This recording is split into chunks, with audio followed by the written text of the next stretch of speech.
es Ana María Crocco y les doy la bienvenida a este espacio en nombre del Departamento Nacional de Animación y Pastoral Bíblica de la Conferencia Episcopal Argentina.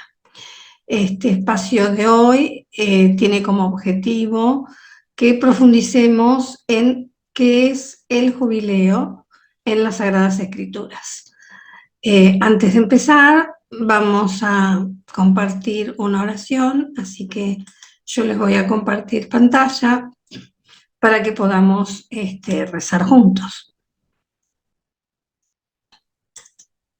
Bien, la oración que hemos elegido es la que propone el Papa Francisco para el Jubileo 2025. Así que nos ponemos en presencia del Señor y decimos: Padre que estás en el cielo, la fe que nos has donado en tu Hijo Jesucristo, nuestro hermano, y la llama de caridad infundida en nuestros corazones por el Espíritu Santo, despierten en nosotros la bienaventurada esperanza en la venida de tu reino. Tu gracia nos transforme en dedicados cultivadores de las semillas del Evangelio que fermenten la humanidad y el cosmos en espera confiada de los cielos nuevos y de la tierra nueva, cuando vencidas las fuerzas del mal, se manifestará para siempre tu gloria.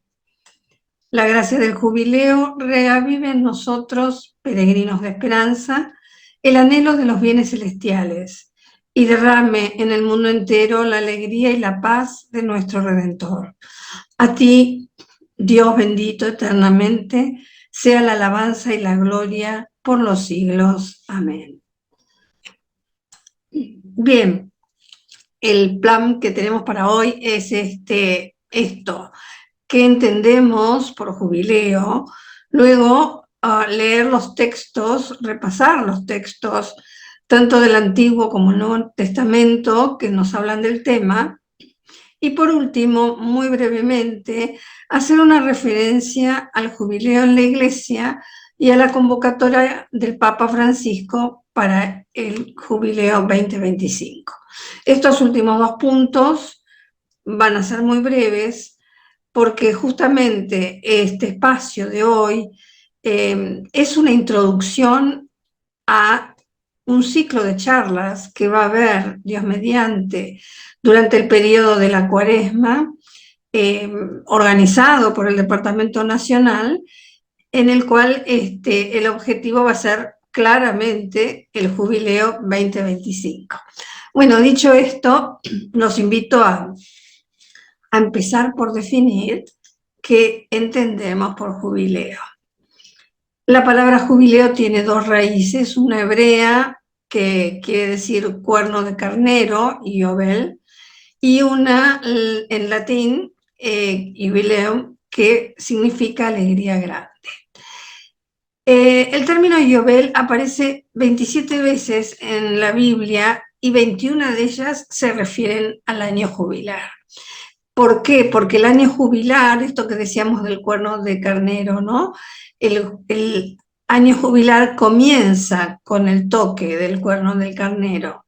En realidad la fecha es concreta, está relacionada con la solemnidad de Kippur, es decir, la de la expiación por el pecado de Israel, fiesta que nosotros también conocemos como el Día del Perdón.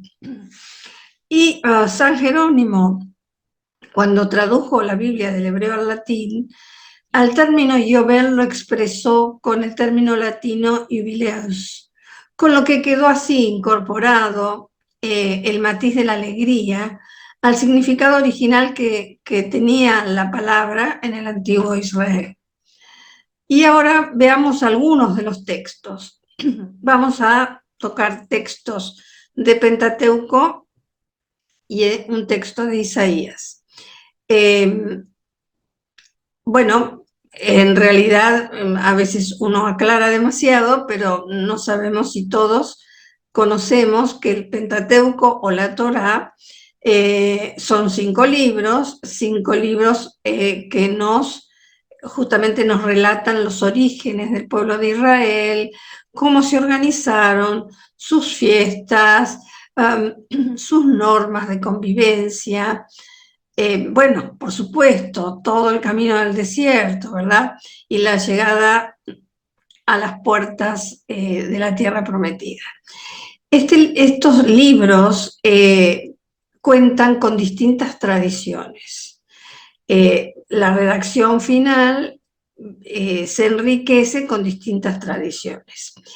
Entonces, ¿por qué hago estas aclaraciones? Porque cuando organizamos estos textos de hoy, tuvimos en cuenta de hacerlos, comenzar con los más antiguos. Entonces, yo voy a decir que el texto de Éxodo 34:21 es más antiguo que Éxodo 23 y por eso quería hacer la aclaración para aquellos que por ahí desconocen esta peculiaridad de los libros, de la composición de los libros, ¿no? Bueno, entonces, dicho esto, leamos qué dice Éxodo. Nos dice así: durante 6 días trabajarás, pero el séptimo día deberás descansar, incluso en tiempo de siembra y de cosecha. Luego, Éxodo 23:12 lo dice de esta manera: durante 6 días harás tus trabajos, pero el séptimo deberás descansar, a fin de que reposen tu buey y tu asno, y el hijo de tu esclava y el extranjero tengan un respiro. Bien, nosotros estamos hablando del sábado porque el jubileo tiene implícito el año sabático y el año sabático tiene implícito el sábado. Entonces, lo que nos dicen las escrituras es que estos dos textos, que el sábado es un día de descanso, que hay que reponerse, es una libertad, una libertad, no hay que trabajar y hay que reconstruir la vida. El sábado es una verdadera interrupción del trabajo para el descanso de la tierra. Y vemos también que tienen que reposar los que la trabajan. En Éxodo 20, en el contexto del Decálogo, podemos leer esto: acuérdate del día sábado para santificarlo. Durante 6 días trabajarás y harás tus tareas, pero el séptimo es día de descanso en honor del Señor tu Dios. En él no harán ningún trabajo ni tú, ni tu hijo, ni tu hija, ni tu esclavo, ni tu esclava, ni tus animales, ni el extranjero que reside en tus ciudades, porque en 6 días el Señor hizo el cielo, la tierra, el mar y todo lo que hay en ellos, pero el séptimo día descansó. Por eso el Señor bendijo el día sábado y lo declaró santo. Bien, entonces la ley del sábado, ¿qué nos está diciendo? Que hay que detenerse en la explotación de la tierra y en los medios de producción. Pero el texto hace una clara referencia de que el Señor descansó. Entonces nos lleva al tiempo de la creación, nos presenta esta teología, ¿no? Si el Señor descansó, tú, ser humano, también tienes que hacerlo y asumir la responsabilidad de ser, o sea, corresponsable con el Señor en la creación. Hoy nos referimos al cuidado de la tierra. Bueno, de esto nos está hablando. Ahora, ¿cuál es la idea clave o la idea fuerte que nos dejan estos 3 textos? La idea fuerte justamente es la del descanso. Entonces ya vamos a ir incorporando esto para ir llegando al jubileo. Estamos hablando de descanso. El libro del Deuteronomio también nos habla del descanso y nos dice así: observa el día sábado para santificarlo, como el Señor tu Dios te lo ha ordenado. Durante 6 días trabajarás y realizarás todas tus tareas, pero el séptimo día es de descanso en honor del Señor tu Dios. En él no harán ningún trabajo, ni tú, ni tu hijo, ni tu hija, ni tu esclavo, ni tu esclava, ni tu buey, ni tu asno, ningún otro de tus animales, ni tampoco el extranjero que reside en tus ciudades. Así podrán descansar tu esclavo y tu esclava, como lo haces tú. Recuerda que fuiste esclavo en Egipto y que el Señor te hizo salir de allí con el poder de su mano y la fuerza de su brazo. Por eso el Señor tu Dios te manda celebrar el día sábado. Bien, antes decíamos que lo relacionábamos con la creación y descubríamos esta teología, y ahora lo que descubrimos es el éxodo y el recuerdo de la esclavitud. Este pueblo fue esclavo y sin embargo dejó de serlo. Entonces el sábado en este caso también nos está hablando que el descanso es para hombres y mujeres libres. Ya nos va sonando ahora la palabra libertad. Cabe aclarar que la celebración del sábado, antes de pasar al año sabático, antes del exilio, tenía este sentido del que venimos hablando, liberador, el sentido social, el cuidar la tierra, el cuidar a quienes trabajan, pero después del exilio, el sábado se transformó más en una imposición. Bueno, en el Nuevo Testamento tenemos varios textos que nos dicen de los problemas que ocasionaba Jesús haciendo cosas los sábados. Esto era porque ya había una cierta rigidez en esto de que es el día santo, el día del culto, y que había que cumplir con las leyes. Sobre estas leyes también podemos leer, yo ahora no lo voy a hacer, pero en el libro del Éxodo tenemos los textos del capítulo 31 y 35 que están ahí, y el libro del Levítico. Bien, continuamos con nuestro caminar hacia el jubileo. Ahora vamos a caminar hacia el año sabático. Y el libro del Éxodo nos trae estos dos textos que dicen así: durante 6 años sembrarás tus tierras y recogerás sus productos. Al séptimo año les darás un descanso y las dejarás sin cultivar. Allí encontrarán su alimento tus compatriotas indigentes y los animales del campo comerán el resto. Lo mismo harás con tus viñas y tus olivares. Luego en Éxodo 21 nos dice: estas son las normas que darás a los israelitas. Si compras un esclavo hebreo, él prestará servicios durante 6 años y al séptimo quedará en libertad sin pagar nada. Bien. En el primer texto esto de dejarás descansar, ¿no? Les darás un descanso, lo asociamos también con la idea de dejarás libre a la tierra, porque la tierra va a seguir dando frutos aunque no la estés cultivando, ¿no es cierto? Por eso dice: allí encontrarán su alimento tus compatriotas. El ser humano tiene el derecho de trabajar la tierra y sacar el producto, pero el Señor, nuestro Dios, que es el dueño de la tierra, defiende ese derecho de que ella también tenga libertad y tenga su descanso. Entonces, ahora ya estoy haciendo hincapié en la idea de la libertad. El texto que habla de los esclavos justamente nos está diciendo que hay que dejarlos libres.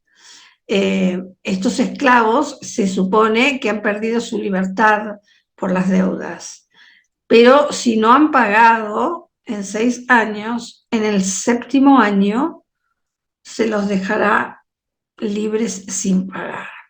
Bien, Entonces, como les decía, ahora la idea preponderante o clave es la libertad. Y también tenemos el texto del Deuteronomio que dice así: al cabo de cada 7 años harás una remisión. La remisión consiste en lo siguiente: todo acreedor condonará a su prójimo el préstamo que le haya concedido.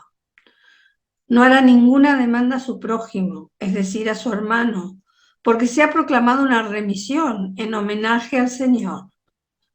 Podrás, eso sí, demandar al extranjero, pero deberás liberar a tu hermano del derecho que tengas sobre él.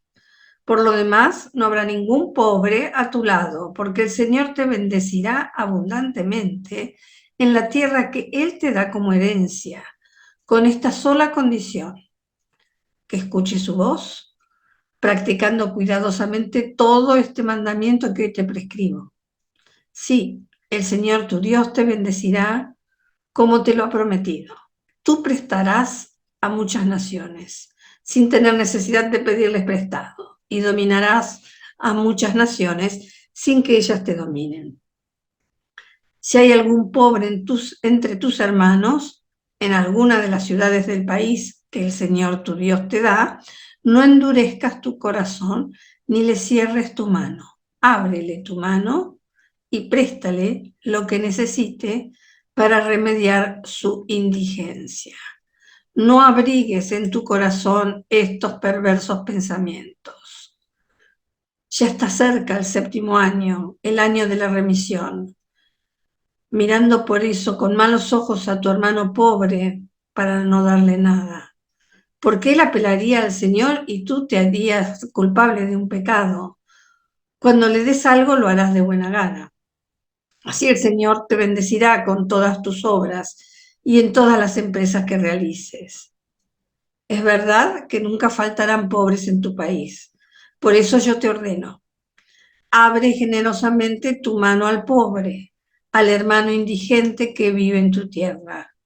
Si tu hermano hebreo, sea hombre o mujer, se vende a ti, te servirá durante 6 años y al 7º año lo dejarás en libertad. Cuando le concedas la libertad, no lo envíes con las manos vacías. Llénalo de presentes tomados de tu ganado menor, de tu era y de tu lagar, haciéndolo partícipe de los bienes con que el Señor, tu Dios, te bendiga. Recuerda que tú fuiste esclavo en Egipto y que el Señor, tu Dios, te rescató. Por eso ahora te doy esta orden. Pero si Él te dice: no quiero alejarme de ti porque te ama, y ama también a tu familia, y se siente feliz a tu lado, entonces tomarás una lesna y le perforarás la oreja contra la puerta de tu casa. Así será tu esclavo para siempre. Lo mismo deberás hacer con tu esclava. Que no te resulte penoso dejarlo en libertad, porque el servicio que te prestó durante 6 años vale el doble del salario de un jornalero. Entonces el Señor te bendecirá en todas tus empresas. Bien, acá el libro del Deuteronomio hace hincapié en la palabra remisión. Esta ley que está dentro del Código Deuteronómico, que es de la época de Josías, allá por el 320, 325 a.C., tiene una preocupación por los pobres y pide liberar las deudas de aquellos que están esclavos por ellas. Entonces, otra idea más para sumar a nuestro concepto de jubileo, además del descanso, de la libertad. Bueno, ahora agregamos la remisión. Y entonces llegamos al último libro o al último texto que leeremos de un libro de la Torá o Pentateuco, que es el del libro del Levítico, el capítulo 25 del Levítico, que es muy extenso, no lo vamos a leer todo, pero sí algunos de los versículos. Entonces dice así: el Señor dijo a Moisés sobre la montaña del Sinaí: habla en estos términos a los israelitas. Cuando entren en la tierra que yo les doy, la tierra observará un sábado en honor del Señor. Durante 6 años sembrarás tu campo, podarás tu viña y cosecharás sus productos. Pero el 7º año la tierra tendrá un sábado de descanso, un sábado en honor del Señor. No sembrarás su campo ni podarás tu viña. No segarás lo que vuelva a brotar de la última cosecha, ni recogerás las uvas de tu viña que haya quedado sin podar. Será un año de descanso para la tierra. Sin embargo, podrán comer todo lo que la tierra produzca durante su descanso. Tú, tu esclavo, tu esclava y tu jornalero, así como el huésped que resida contigo. Y también el ganado y los animales que estén en la tierra podrán comer todos sus productos. Entonces, otra vez tenemos el descanso. Y sigue así: deberás contar 7 semanas de año, 7 veces 7 años, de manera que el periodo de las 7 semanas de años sume un total de 49. Entonces harás resonar un fuerte toque de trompeta. El día 10 del 7º mes, el día de la expiación, ustedes harán sonar la trompeta en todo el país. Así santificarán el 50º año y proclamarán una liberación para todos los habitantes del país. Este será para ustedes un jubileo. Cada uno recobrará su propiedad y regresará a su familia. Este 50º año será para ustedes un jubileo. No sembrarán ni segarán lo que vuelva a brotar de la última cosecha, ni vendimiarán la viña que haya quedado sin podar, porque es un jubileo. Será sagrado para ustedes. Solo podrán comer lo que el campo produzca por sí mismo. En este año jubilar, cada uno de ustedes regresará a su propiedad. Y continúa, como les decía, todo el capítulo tratando este tema. Ahora vamos a ver un esquemita, porque ya les dije que se nos alargarían mucho los tiempos. Pero volvemos sobre las ideas. Hablamos de libertad, ya hablamos de descanso, hablamos de remisión y ahora estamos hablando del año jubilar. Con este texto de la Torá, es la primera vez que escuchamos el año del jubileo. Bien, lo que les decía de la estructura de este capítulo, ¿no? Nos habla del año sabático, del descanso de la tierra, nos habla del año del jubileo, y luego nos habla de los rescates: el rescate de la tierra, el rescate de la vivienda y el rescate de los esclavos. Sobre todo esta imagen del rescate es alguien que intercede por otro familiar suyo que no puede pagar la deuda. Entonces, esta imagen del Goel, que ahora lo vamos a volver a mencionar, también es una novedad. Entonces, repitiendo un poco lo que decíamos, lo que hemos leído, el año jubilar es el año cumbre después de 7 años sabáticos. 7 por 7, 49, y el año 50 es el jubileo. Entonces, como ya dijimos también, se llama de ese modo porque se toca el yobel, el cuerno del carnero, que suena como una trompeta. Entonces, ese va a ser un año de grandes cambios y de libertades. ¿Qué acciones se tomaban en ese año para que sea un hecho lo que estamos leyendo y las enseñanzas que nos deja el Levítico? Ese año, como dijimos, había descanso de la tierra. Por lo tanto, ahí queda explícita la piedad ecológica con la tierra, ¿no? Hoy tanto que hablamos de Laudato Si y del cuidado, bueno, acá tenemos una de las claves. Significaba también confiar en la tierra, porque la tierra iba a seguir dando frutos ese año. Además, nos habla de que los israelitas van a recobrar su propiedad, la herencia familiar, la que Dios le donó. Recordemos que el Señor repartió las tierras y que es el único dueño legítimo. Pero claro, algunos habían perdido su herencia por estas cuestiones de las deudas y entonces se produjo un desorden que el año jubilar viene a acomodar. ¿eh? Eh, Remite, hace una revisión de esas deudas. ¿Y para qué? Para evitar la usura y la esclavitud. Le da la libertad a los esclavos y permitía el regreso a la familia. Entonces, ahora vemos unas ideas muy fuertes que surgen de este texto, del cuidado mutuo, del cuidado de la tierra, reconocer a Dios como legítimo dueño. Ay, perdón. Y repasando, bueno, es lo que estábamos recién diciendo. La tierra es don de Dios. Él es su único propietario. Además, Él es el liberador de la esclavitud de Egipto. Y el pueblo es como extranjero y huésped en la tierra prometida. Después esta imagen del Goel que les decía antes, ¿no? Se recupera la libertad y las posesiones, se llama el rescate, o sea, un hermano se empobrece, vende la tierra, la vivienda o la propia vida, y el Goel es el pariente que lo va a rescatar.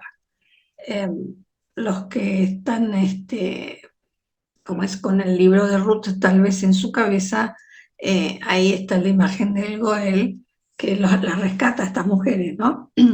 Bueno, entonces, la intención del año jubilar es restablecer la vida y la igualdad, destruidas, ¿por qué? Por los problemas de las deudas o las injusticias. Este es otro sonido que nos tiene que dar haciendo eco para comprender el jubileo 2025, ¿no? Restablecer la vida y la igualdad destruidas por problemas de deudas o injusticias. Bien, y para terminar con los textos del Antiguo Testamento, lo vamos a hacer con un texto por muchos muy conocido, que es del profeta Isaías, del capítulo 61. Bueno, para esto quiero primero más o menos poner en contexto de quién estamos hablando. El libro del profeta Isaías es un libro muy extenso, tiene 66 capítulos, pero no todos son del mismo autor.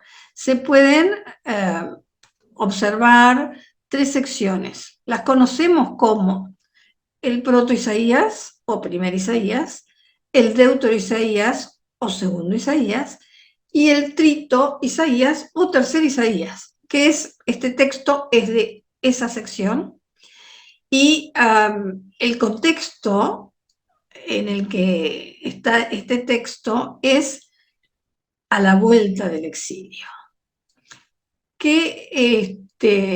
Para ponernos en contexto de lo que vamos a leer, ¿no? ¿Qué pasa con estos que vuelven del exilio? ¿Cómo están? ¿Cómo vuelven? ¿A qué vuelven? Vuelven a una Jerusalén destruida, vuelven con los recuerdos de las narraciones de sus padres, muchos quedaron en el exilio, fallecieron allá, entonces vienen con toda esa carga, más los relatos de otros que sí pueden volver, pero está todo destruido. Entonces, ¿qué es lo que quieren? Quieren reconstruir la ciudad, reconstruir las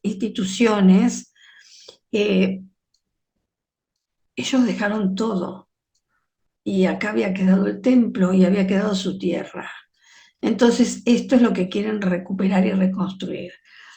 Pero el tercer Isaías, que, bueno, los exégetas, los estudiosos, no saben realmente quién fue ese autor, lo llamamos el tercer Isaías porque es el que escribió la tercera parte, pero también pueden haber sido un grupo de una escuela o sea, varias plumas, por decirlo de alguna manera, que hicieron este texto. Isaías, entonces, piensa otra cosa. Está pensando en la reconstrucción de un pueblo, de la vida de ese pueblo. Recién decíamos que el jubileo restaura la vida. Bueno, escuchémoslo, Isaías. Dice así: el Espíritu del Señor está sobre mí porque el Señor me ha ungido. Él me envió a llevar la buena noticia a los pobres, a vendar los corazones heridos, a proclamar la liberación a los cautivos y la libertad a los prisioneros, a proclamar un año de gracia del Señor, un día de venganza para nuestro Dios, a consolar a todos los que están de duelo, a cambiar su ceniza por una corona, su ropa de luto por el óleo de la alegría y su abatimiento por un canto de alabanza. Ellos serán llamados encinas de justicia, plantación del Señor para su gloria. Bueno, vamos a desmenuzarlo un poquitito. Entonces tenemos que, ahí estamos. El profeta discierne que el Espíritu está sobre él, que él recibe una unción para una misión. ¿Cuál es la misión? Bueno, la misión es vendar los corazones heridos. Esto que hablábamos, esta gente que ha sufrido tanto y que está tan herida, en este año de gracia va a sanar esos corazones, le va a dar vida. Proclamar la liberación a los cautivos y la libertad a los prisioneros. Proclamar un año de gracia del Señor. Consolar a todos los que están de duelo, a cambiar su ceniza por una corona, su ropa de luto por el óleo de la alegría y su abatimiento por un canto de alabanza. ¿Cómo va a ser esto? ¿Cómo es esto posible? Y esto es posible porque es el Espíritu que se revela en la restauración de la vida del pueblo. El objetivo del año jubilar necesita del Espíritu. Y así ellos serán llamados encinas de justicia, plantación del Señor para su gloria. Este texto es muy hermoso porque nos está hablando de un sufrimiento que necesita ser sanado, que es el Señor, con este año de gracia, con el Espíritu que va a hacer lo posible y que los va a consolar. Ya no van a estar de duelo, ya van a cantar, van a alabar.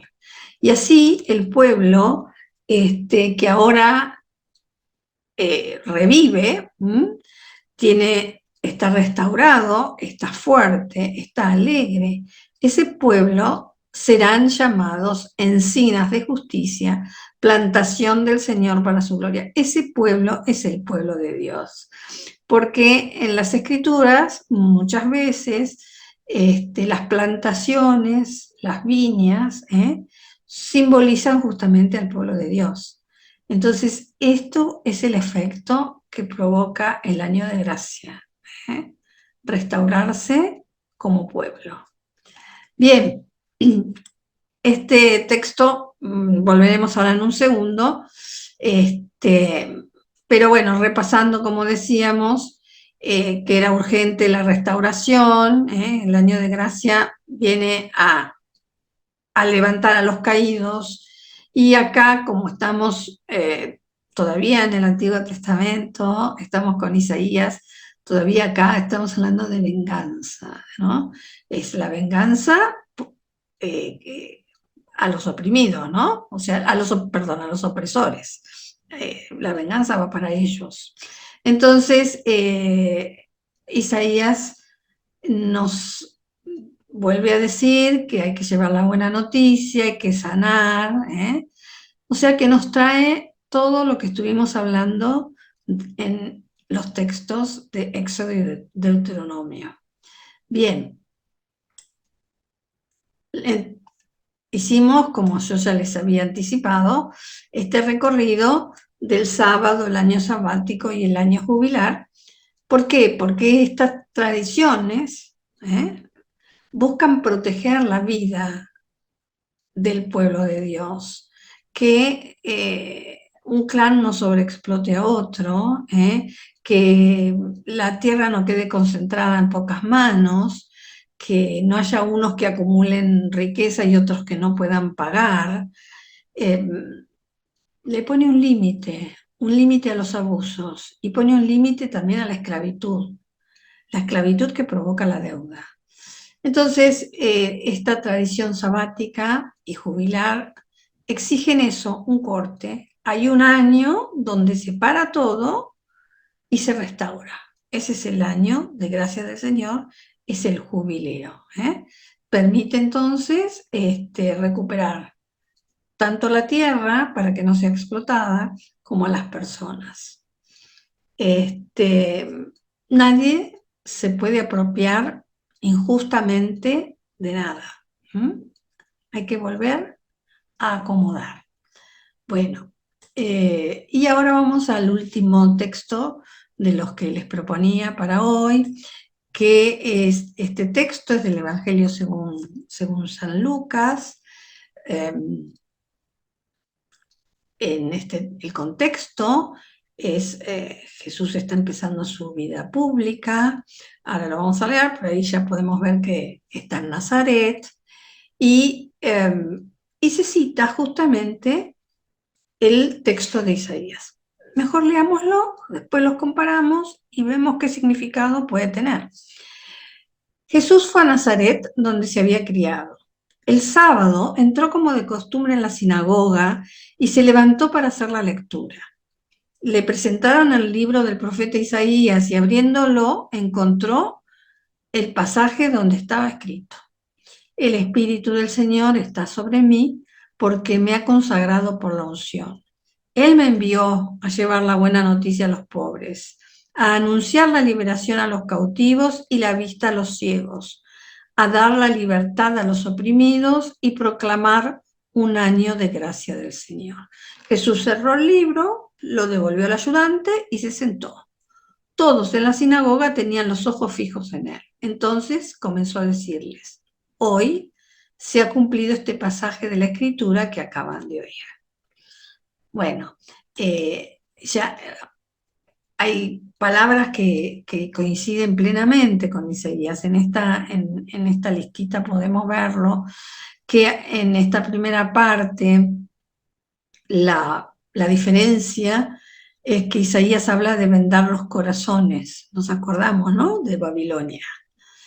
Y por otro lado, Lucas hace referencia de dar la vista a los ciegos y a dar la libertad a los oprimidos. Bueno, esto también no es exactamente Isaías 61, sino que toma parte de Isaías 58:6. Lo que omite Lucas, lo que omite el texto de Lucas, es esto del día de venganza para nuestro Dios. Ya no hay venganza, ¿no? Porque ahora el que está consagrado por la unción es Jesús, ya no es el profeta en el otro libro. Entonces, la lectura que vamos a hacer ahora es la lectura cristiana, ¿no? El texto citado por Jesús, como diciendo, este es el hoy de él. La cuestión de la liberación, hay una palabrita griega con la que no quiero abrumar a nadie, pero la palabrita es afesis. Esa palabra habla de una liberación relacionada con el perdón, ¿no? Es la misma palabra que Lucas usa en el Cántico de Zacarías cuando habla de la salvación mediante el perdón de los pecados, o después cuando nos narra que Juan comenzó entonces a recorrer toda la región del río Jordán anunciando un bautismo de conversión para el perdón de los pecados. El ministerio de Jesús justamente tiene que ver con esto, con liberar a la gente del cautiverio, del cautiverio del pecado, esto que los hace presos o nos hace presos para expresarlo mejor. Entonces, el Señor Jesús, que dice que el texto se refiere a Él, viene a esto, a liberarnos. Entonces, la frase dar la libertad a los oprimidos, que les decía que difieren un poquitito, también tiene en común la palabrita fesis. Bueno, acá este texto da para muchas cosas, para interiorizarlo uno, por ejemplo, ahí habla de la vista a los ciegos, ¿no? Lucas, no nos olvidemos que también en el Cántico de Zacarías nos habla de la luz, ¿no es cierto? Entonces, esto de los ciegos que menciona es también el Señor justamente nos va a dar la luz, nos va a sacar esa ceguera, ese encierro. Bueno, lo que decía antes, ya lo que decía el texto de Isaías sobre la venganza, ya no más, ya no más, porque ahora es otra etapa. Llegó el Salvador, vino Jesucristo, la salvación está. Entonces no necesitamos vengar a nadie, nadie, o sea, esa ya no va. La palabra ahora es aceptación, no venganza. Entonces, en el marco de la proclamación de este año de gracia, también lo que está implícito es la justicia social, porque habla de estas liberaciones. Bien, yo también traje, porque esto del hoy, ¿no? Y de los tiempos, y nosotros estamos todos espacios de tiempo, un sábado, un año sabático, un año jubilar que se mide en años sabáticos. Entonces, traje acá dos textos de Tercio Milenio Adveniente, que es la convocatoria para el jubileo del año 2000, ¿no? Antes, decir esto que creo que recién no lo mencioné, que el mensajero de Jesús ahora, él que es el portador del Espíritu, es él el que trae el año jubilar, que empieza con él, empieza el reino, y el pueblo, nosotros somos los reconstruidos. Bueno, entonces vamos con el tema hoy. ¿Ah? Dice el texto, hoy, añadió Jesús, se ha cumplido esta escritura que acabáis de oír. Entonces, ¿qué es lo que nos hace entender? Que es el profeta, el Mesías anunciado por el profeta está en este hoy. Entonces, ha llegado la salvación, ha llegado la plenitud de los tiempos. En el cristianismo nos dice Tercio Milenio Adveniente, en el cristianismo el tiempo tiene una importancia fundamental. Dentro de su dimensión se crea el mundo, en su interior se desarrolla la historia de la salvación, que tiene su culmen en la plenitud de los tiempos, de la encarnación, y su término en el retorno glorioso del Hijo de Dios al final de los tiempos. Entonces, en Jesús, el Verbo encarnado, el tiempo llega a ser una dimensión de Dios, que en sí mismo es eterno. Con la venida de Cristo se inician los últimos tiempos, la última hora. Se inicia el tiempo de la Iglesia que durará hasta la parucía. Estamos en ese hoy que inaugura el Señor. Bien, Todos los jubileos se refieren a ese tiempo y aluden a la misión mesiánica de Cristo, que ha venido como consagrado con la unción del Espíritu y como enviado del Padre. Jesús es el enviado del Padre para inaugurar un jubileo perfecto, que se extendería por mucho más de un año, ¿no? Se extendería a lo largo de los siglos siguientes. Es esta alegría que tenemos todos. Bien, entonces ahora ya finalizando, bueno, no sé si nos alargamos mucho, pero que no, muy cortito, muy breve. El jubileo en la Iglesia lo convocó por primera vez el Papa Bonifacio VIII en el año 1300. Después fueron cambiando el lapso de tiempo que había entre un jubileo y otro. Al principio era 100 años, después fueron 50, y en 1470 Pablo II, el Papa Pablo II, lo establece en 25 años, pero nosotros sabemos, porque lo hemos vivido, que en el año 2015 hubo un jubileo extraordinario convocado por el Papa Francisco, que lo llamamos el Jubileo de la Misericordia. Bueno, y ahora el Papa Francisco, mediante la bula Spes non confundit, nos convoca al Jubileo de la Esperanza, como lo llamamos, y estuvimos hablando de peregrinos de esperanza, y justamente el nombre de la bula, la esperanza no defrauda, spes non confundit, sale del texto, que solo lo vamos a mencionar, porque como les dije, ya lo van a disfrutar en Cuaresma, con el ciclo de las charlas que les comentaba. Pero sí quiero leerlo, es de la carta a los Romanos, y dice así: justificados entonces por la fe, estamos en paz con Dios por medio de nuestro Señor Jesucristo. Por Él hemos alcanzado, mediante la fe, la gracia en la que estamos afianzados, y por Él nos gloriamos en la esperanza de la gloria de Dios. Más aún, nos gloriamos hasta de las mismas tribulaciones, porque sabemos que la tribulación produce la constancia. La constancia, la virtud probada. La virtud probada, la esperanza.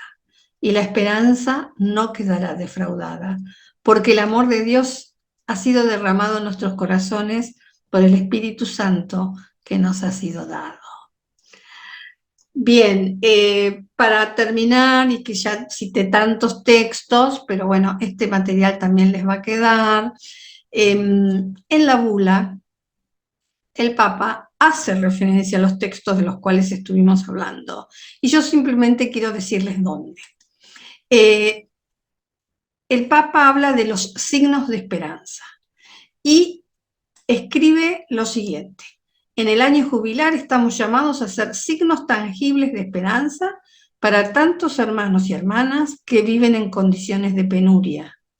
Y entonces cita Levítico 25:10, del cual hemos leído, Isaías 61:1-2, que también hemos leído, y Lucas 4:18-19. Y exhorta a acercarse a los presos, a los enfermos, a los jóvenes, a los migrantes, los ancianos y los pobres. Esas son las citas de los puntos de la bula, donde están justamente, hace referencia a los textos que estuvimos viendo. Y también hace unos llamamientos a la esperanza.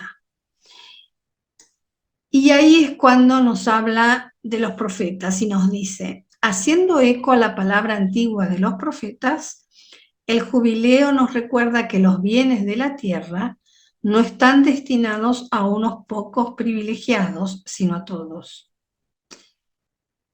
Y agrega: como enseña la Sagrada Escritura, la tierra pertenece a Dios y todos nosotros habitamos en ella como extranjeros y huéspedes, trayendo de nuevo el libro del Levítico. Bueno, Espero que este recorrido que hemos hecho nos ayude a entusiasmarnos y a vivir plenamente el jubileo, a tener esta alegría, a ser constructores del jubileo, teniendo en cuenta las palabritas claves que estuvimos hablando. Hablamos de descanso, hablamos de libertad, hablamos de remisión, hablamos de responsabilidad social y de ser corresponsables con la creación también. Así que bueno, los dejo con estas cosas, les agradezco por este rato compartido y Dios mediante nos veremos en la Cuaresma. Así que muchas gracias y hasta pronto.